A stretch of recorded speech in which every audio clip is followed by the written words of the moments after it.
Croissance rapide, urbanisation effrénée et démographie galopante, le secteur du logement vit sous un rythme exponentiel. Né d'un déséquilibre entre l'offre et la demande, la crise du logement est un défi majeur à Djibouti. Le déficit est d'ores et déjà important. À cela s'ajoute une croissance démographique doublée d'une urbanisation à un rythme effréné. L'on dit que 2 Djiboutiens sur 3 vivent dans la capitale. Les besoins en logement nouveau restent l'une des préoccupations majeures de la politique de notre pays, dans un pays qui se singularise par une croissance économique soutenue et une spectaculaire transformation de la ville. Ces dernières années, on assiste à une recrudescence des promoteurs immobiliers très actifs dans le secteur de la construction des logements. Ils sont innombrables, mais nous nous focaliserons que ceux qui fournissent davantage en quantité et en qualité, ce qui nous a amené à nous diriger vers la société Al-Hamdani. Dès son installation au pays, le groupe Al-Hamdani s'est lancé à la construction des projets résidentiels, et ce, à un rythme soutenu.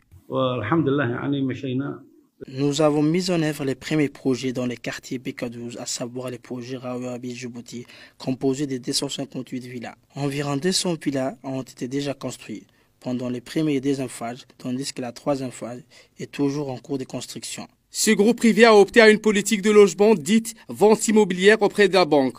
Pour l'acquisition d'un logement, nous allons voulu savoir si un Djiboutien lambda issu de la classe moyenne peut s'octroyer un logement auprès de ce groupe.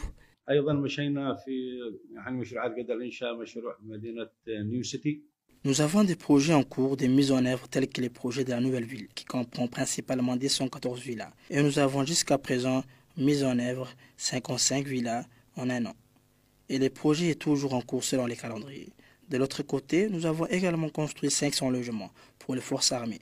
Immédiatement après cela, le groupe a lancé le projet Future City, un projet qui répond aux besoins de la classe moyenne de la société. Nous cherchons à répondre aux différentes couches des catégories de la société de Djibouti. Par exemple, le projet de la nouvelle ville est destiné aux personnes revenus élevés et le projet Future City profite aux personnes de la classe moyenne. Et nous avons fixé des prix appropriés pour les unités résidentielles. Notre ambition est grande.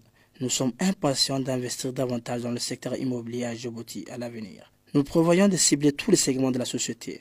Nous avons conclu des contrats avec des banques de la place pour faciliter l'accès à un logement adéquat par des versements qui s'étendent sur environ 20 ans.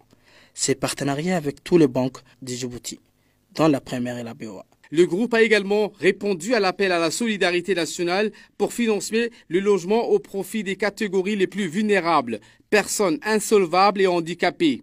En ce sens, la société Al-Hamdani a contribué à la construction de logements au profit de ces catégories de personnes à la cité Nassib. Suite à un partenariat avec les forces armées djiboutiennes, le groupe a également réalisé la construction de 572 maisons, toujours à Nassib. La location d'une maison à Djibouti est un parcours du combattant. Le coût du loyer est très élevé, d'autant plus que le locataire est soumis régulièrement à une augmentation incessante du prix du loyer conséquent, comme nous l'affirme ce père de 4 enfants. Pour lui, la politique de logement de ce groupe privé, qui est la vente immobilière auprès des banques, c'est une aubaine pour devenir propriétaire.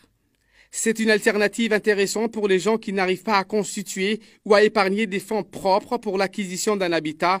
C'est un mode d'acquisition destiné au logement.